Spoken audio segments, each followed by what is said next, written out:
Well, it is good to see you this morning. Thanks so much for joining us, for being a part. Again, thanks to moms for being here. I'm so excited to celebrate with you all today. We've got a great day, like I said, planned, and just a new way to approach some messages that maybe have a familiarity to them, but something different.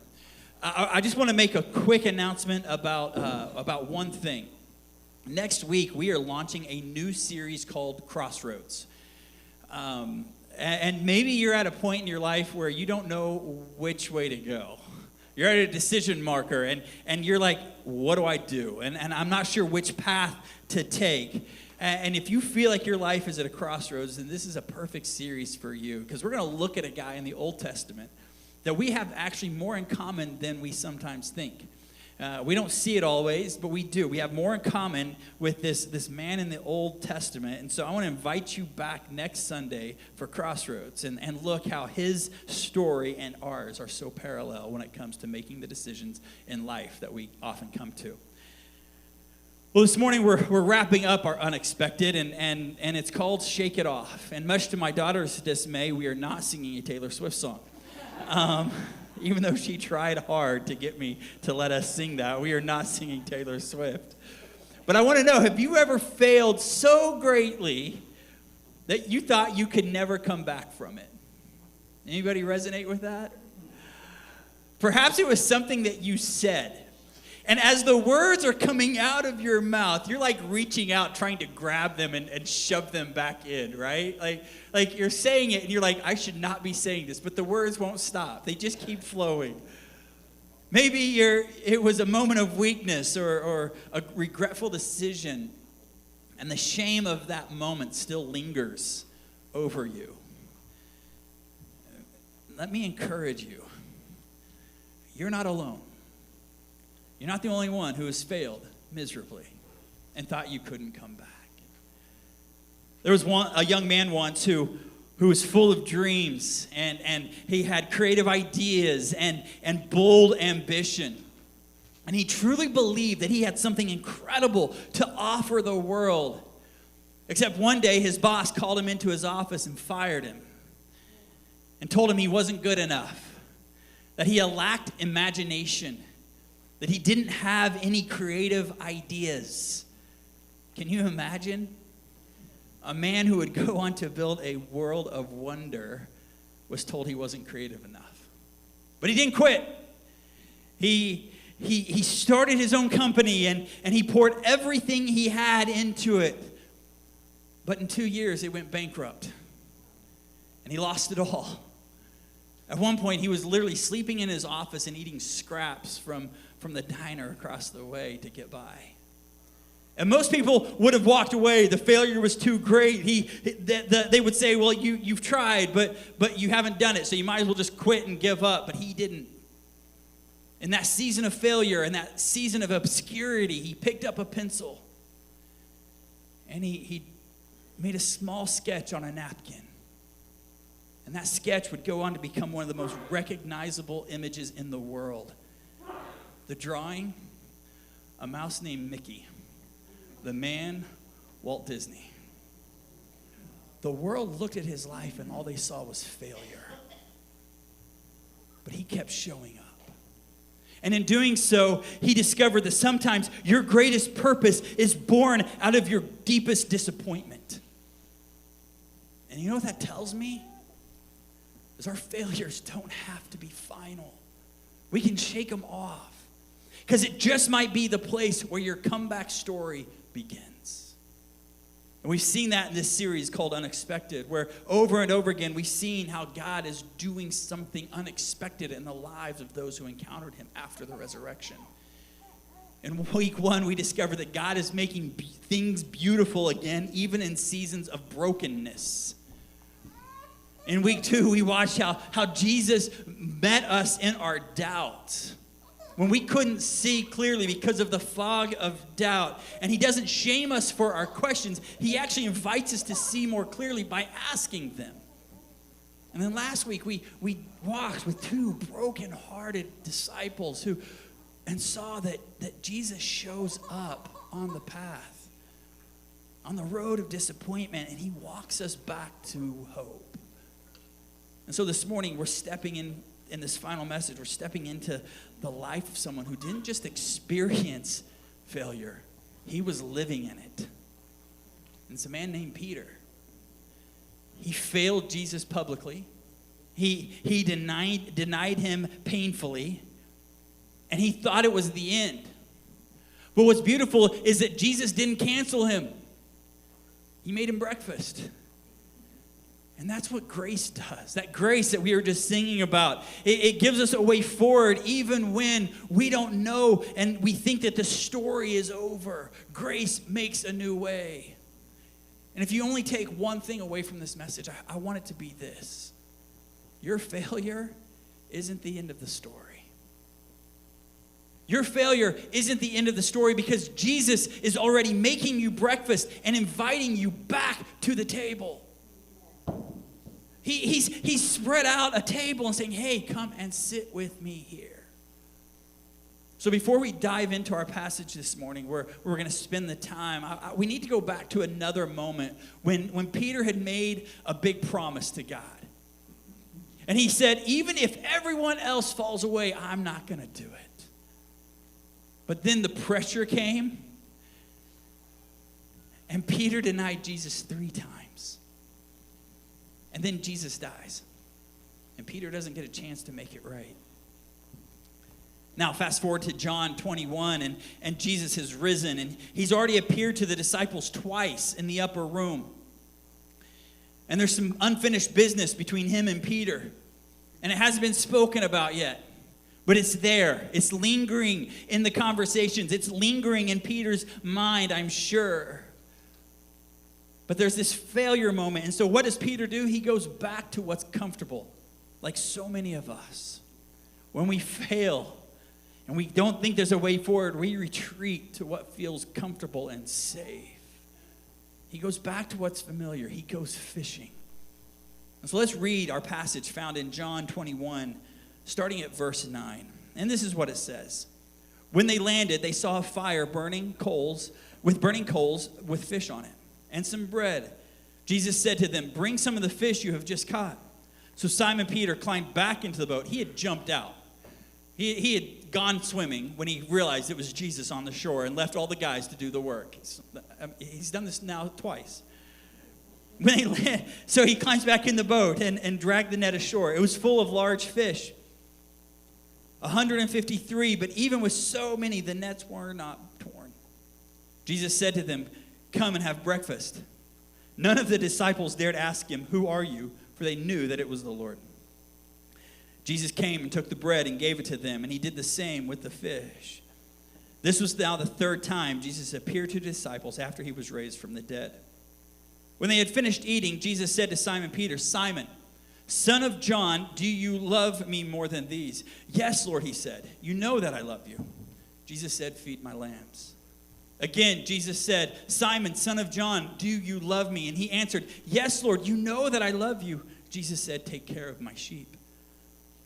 The 3rd time he said to him, Simon, son of John, do you love me? Peter was hurt because Jesus had asked him a 3rd time, do you love me? And he said, Lord, you know that all things, you know that I love you. And Jesus said, feed my sheep. Very truly, I tell you, when you were younger, you dressed yourself and went where you wanted. But when you are old, you will stretch out your hands and someone else will dress you and lead you where you do not want to go. Jesus said this to indicate the kind of death by which Peter would glorify God. Then he said to him, follow me. Peter turned and saw the disciple whom Jesus loved was following them. This was the one who had leaned back against Jesus at the supper and said, Lord, who is going to betray you? When Peter saw him, he asked, Lord, what about him? Jesus answered, if I want him to remain alive until I return, what is that to you? You must follow me. Because of this, the rumor spread among the believers that this disciple would not die. But Jesus did not say that he would not die. He only said, if I want him to remain alive until I return, what is that to you? This is the disciple who testifies to these things and who wrote them down. We know that his testimony is true. And Jesus did many other things as well. If every one of them were written down, I suppose even the whole world will not have room for the books that would be written. John is telling us in this moment what happens on the shore of the Sea of Galilee. The disciples had spent the night fishing and they had caught nothing. I don't know if you've ever gone fishing and caught nothing. It can be a very frustrating moment. And then Jesus shows up at daybreak and he tells them where to cast their nets. This mirrors the first time that Peter actually encountered Jesus. They were out fishing and Jesus had told them to cast their nets on the other side. In Luke 5, we find this story, and it would have triggered something in Peter's mind immediately. And so these settings and these details are deliberate because Jesus is recreating a moment to say, hey, it's not over. This isn't over. Let's start again. And so John's gospel is often called the most theological gospel of the four. And it doesn't end with this grand miracle. It doesn't end with this cosmic declaration that he is the Son of God. It ends with breakfast on a beach. What it's saying is that this is a personal pastoral moment. Not just for Peter, but for every disciple, every follower of Jesus who would come after. This book was written for the believers decades after the resurrection, to remind that the early church and us that restoration is always possible. In verse 21:9, we see this charcoal fire. And that's no coincidence either, because the same Greek word that is used for charcoal fire, anthrakia, is only used in one other space. When Peter was standing around the charcoal fire and denies Jesus. There's only one other time that this anthrakia word is used. And now he's standing in front of another charcoal fire, and Jesus doesn't offer condemnation, but communion. See, the language Jesus uses is intentional. It's restorative.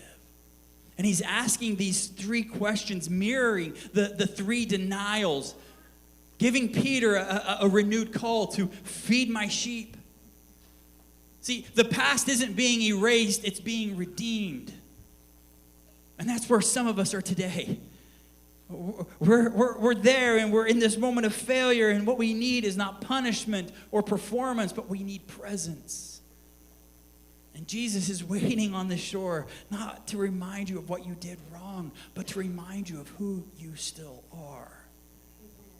Because the same God who called Peter the first time is the God who calls him again. And he's the same God who's calling you back to his table.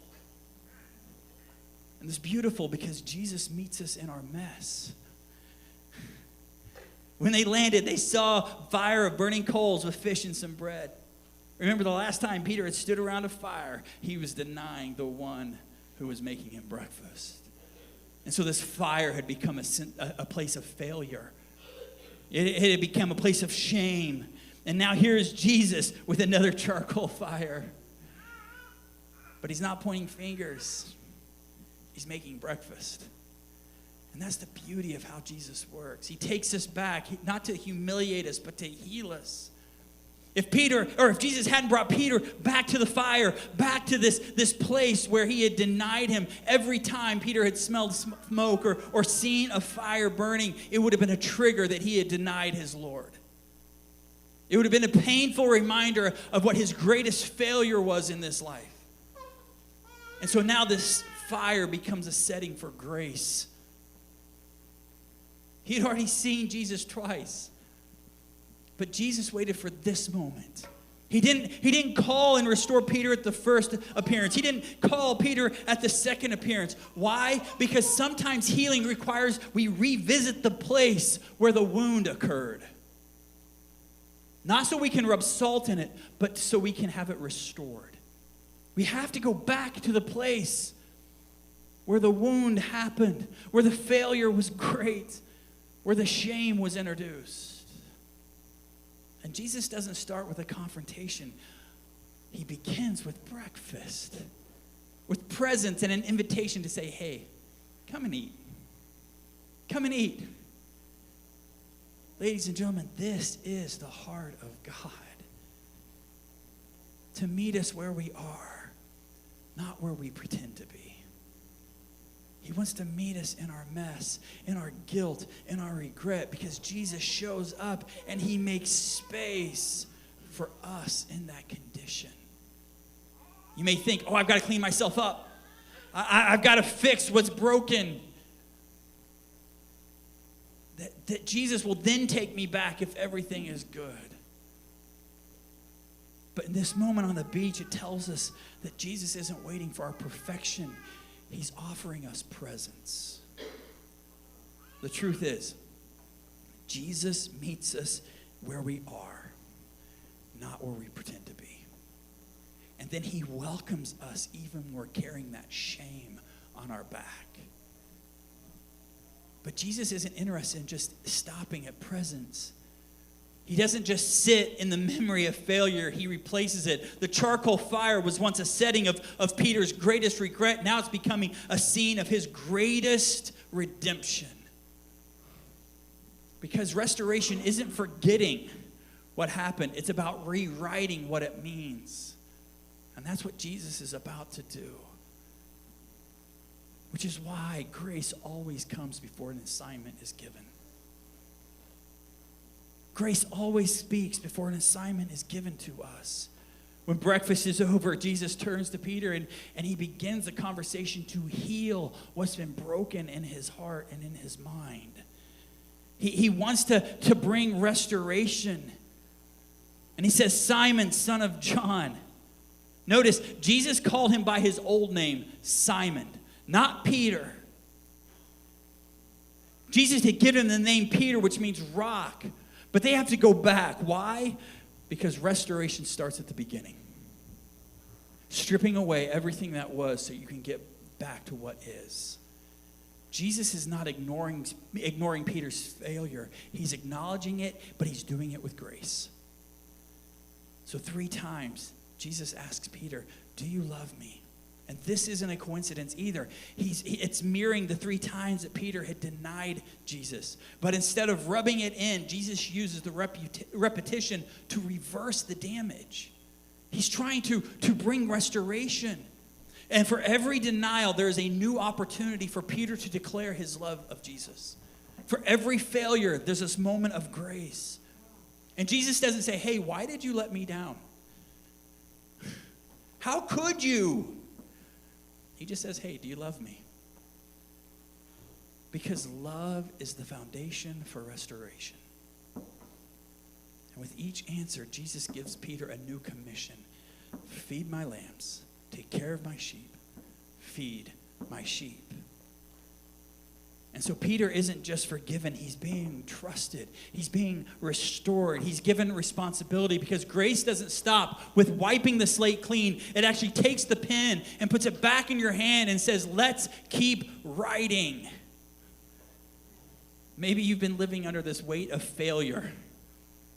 Maybe you're convinced that God has moved on from you.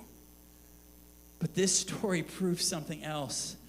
Jesus isn't just interested in restoring you or forgiving you. He's wanting to restore you because he believes more in your future than you believe in your past. But Jesus doesn't stop at grace. So he doesn't stop at presence, and he doesn't stop at grace. He doesn't just forgive Peter. He gives him a new future to follow. Because grace isn't just about what we've been saved from. It's what we've been saved for. Jesus isn't lowering the bar. He's raising it. He's not putting Peter on the bench. He's putting him back in the game with this renewed sense of calling. But it's always grace before assignment, relationship before responsibility. And it's important to remember that we are just not saved from something. We get so caught up in Jesus saving us from our sins that we forget that Jesus saved us for a mission. We have been saved for something. That we are joining something, a movement is so much bigger than our own little lives. Because faith in Christ is always personal, but it is never private. Which is why Jesus doesn't just forgive, he recommissions. He tells Peter something very unexpected. Very truly I tell you, when you were younger, you dressed yourself and you went where you wanted, but now when you are old, you will stretch out your hands and someone else will dress you. And he will lead you where you don't want to go.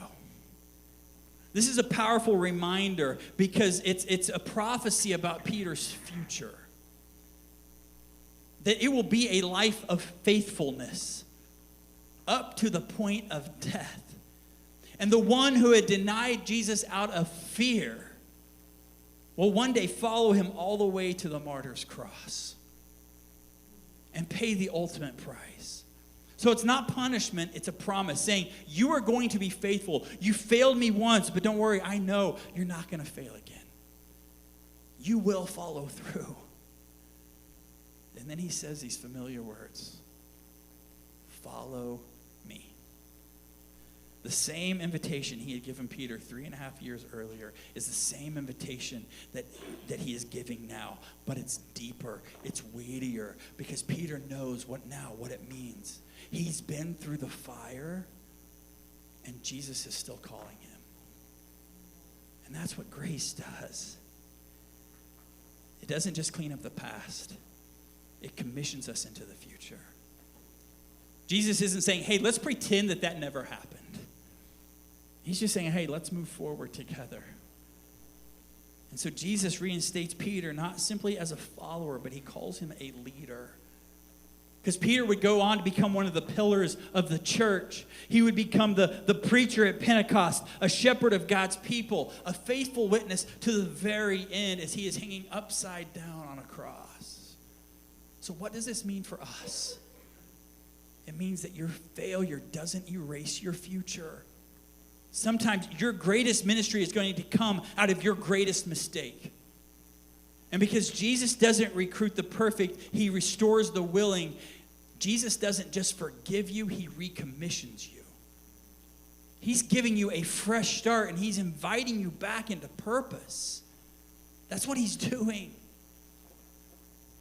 But even as Peter receives this incredible grace, these old habits creep back in. He looks around and he sees someone else. And in classic Peter fashion, he wants to know, what about him? Isn't that just like us? Isn't that just like us? We get sidetracked by comparison. But Jesus gently redirects him, and he's redirecting us back to the only path that matters. And he's reminding Peter and you and I that we have to stay focused on our own journey. This is such a human moment. This is why I think Peter is the disciple that I resonate with the most. I stick my foot in my mouth, and I'm always blowing it. But Jesus comes and he restores Peter's calling, and he speaks life and purpose over him again. And Peter's first instinct is to look sideways, to check out another path as somebody's walking. What about his story? What about his future? And Jesus doesn't scold him. He just says, hey, no, it's not about that. It's about you walking the path that I have for you. You must follow me.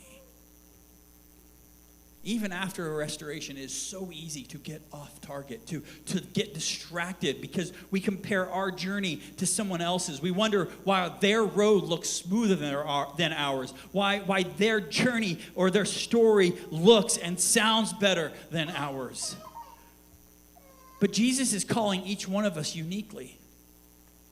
Peter's story wasn't John's story. And your story isn't somebody else's story.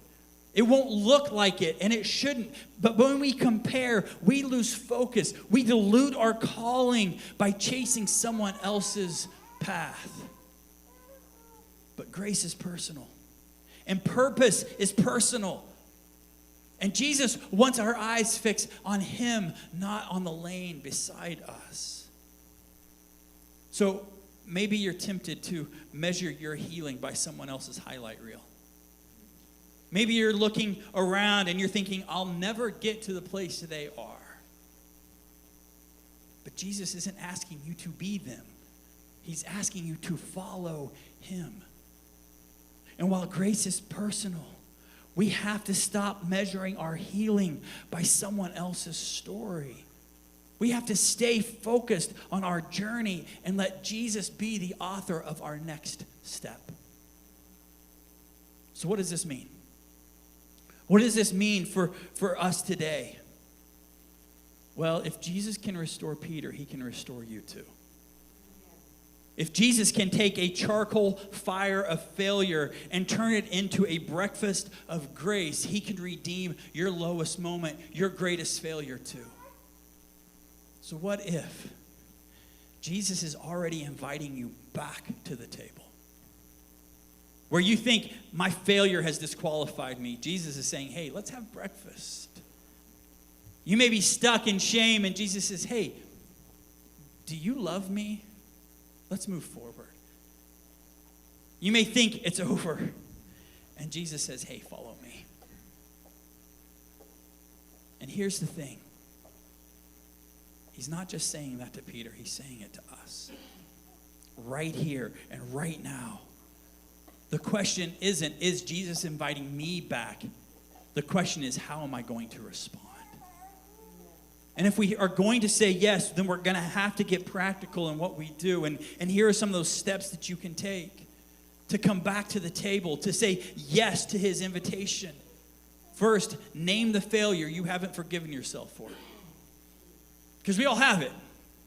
We can think of the failure that we haven't forgiven ourselves for, the moment where we blew it and Jesus has forgiven us, but maybe we haven't forgiven ourselves. Jesus is inviting us back. So we can't hide it. We don't minimize it. We call it what it is.